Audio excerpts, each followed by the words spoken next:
Board Round, session number 31.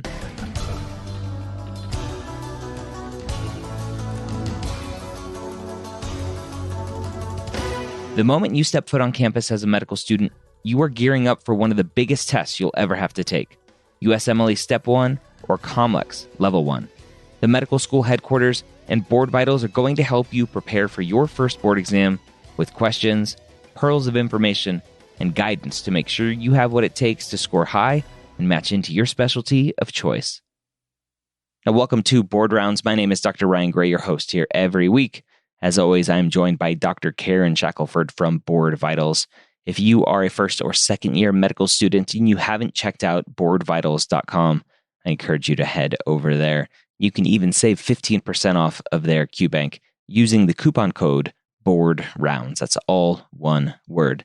Why would you choose Board Vitals? Well, they have a powerful QBank with amazing, comprehensive explanations and rationales behind all of their questions targeted to your step or level 1 exams.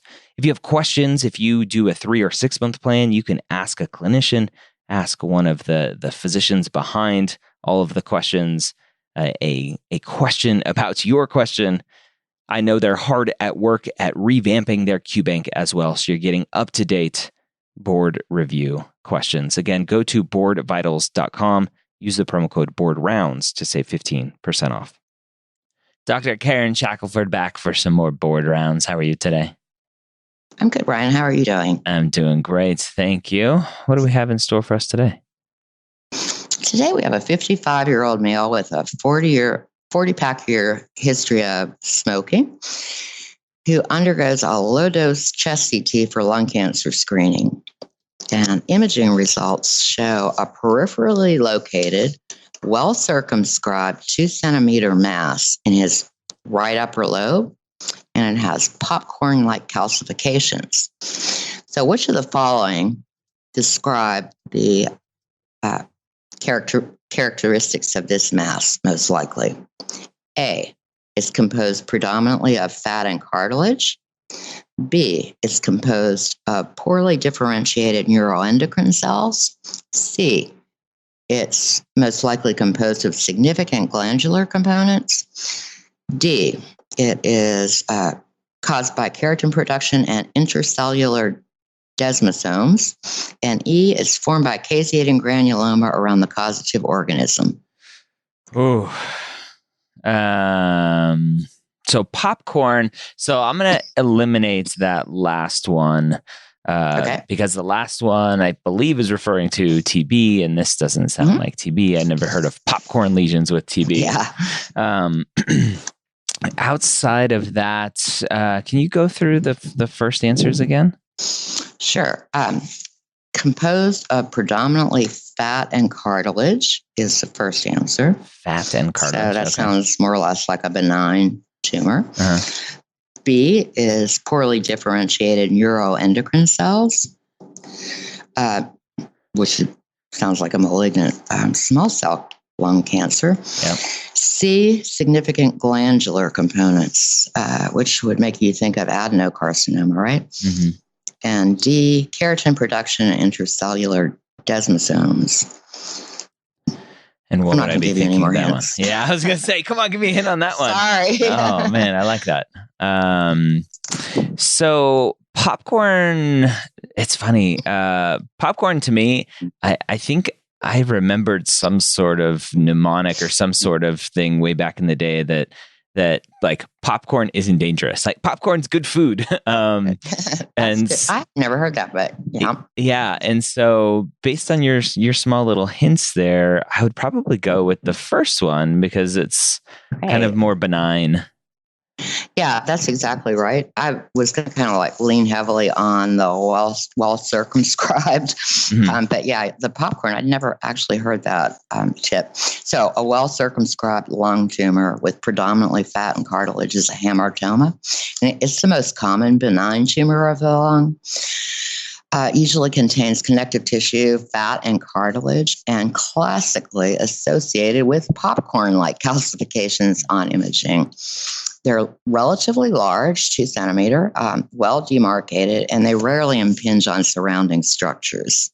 So yeah, you're right. You had a good thought there. I would have leaned, I think, on the well-circumscribed part, but yeah, excellent.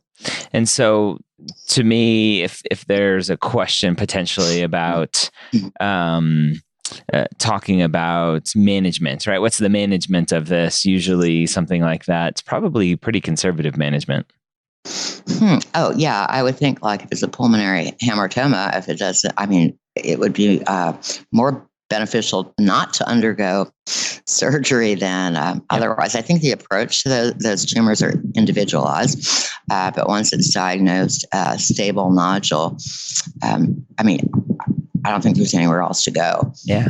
We just probably follow it over time with CT and radiation and give them cancer because we're watching this non-cancerous thing. Right. No, I think that's why it's so important to not overdiagnose people. But yeah, definitely. Once you figure out that it's not causing any problems, you just leave it there. Yeah. Okay. What about some of those other answers? What are they referring to? So the poorly differentiated neuroendocrine cells, that's small cell lung cancer, which is a really aggressive malignancy that's found most commonly in smokers, which was, I guess his smoking history might have thrown you off there, but they usually have irregular margins. It has a really poor prognosis, largely because it tends to metastasize. And then the C, composed of significant glandular components, is typical of adenocarcinoma, which is the most common subtype of lung cancer, lung malignancy.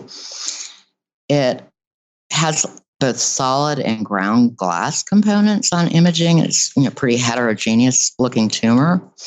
And then D, keratin production, intercellular desmosomes, that's squamous cell carcinoma, a common form of non-small cell lung cancer. And it originates from epithelial cells that line the airways. They're usually centrally located, often associated like with the larger bronchi. Oh, I should go back to the adenocarcinoma. That's typically, I always remember learning that was usually peripherally located. So, but anyway, the squamous cells usually centrally located. And you were right about the caseating granuloma.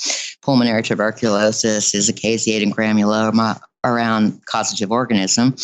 And it usually looks like a focal cavitary lesion, often in the upper lobes. And the patients usually have some kind of risk factor like travel to an area where TB is endemic or exposure to infected individuals or incarceration or something like that, where there seems to be a higher homeless. So, yeah, those are the other answers. All right. There you have it. Another great episode. Now you know that popcorn isn't bad, at least in a lung scan. So hopefully that little trick helped you. I know it helped me remember that. So hopefully it will help you on your exam day.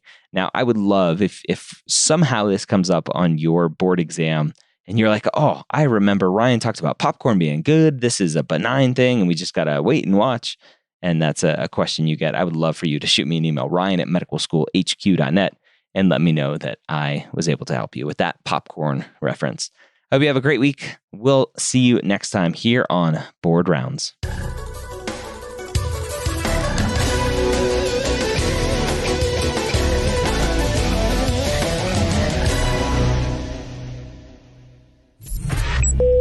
This is MedEd Media.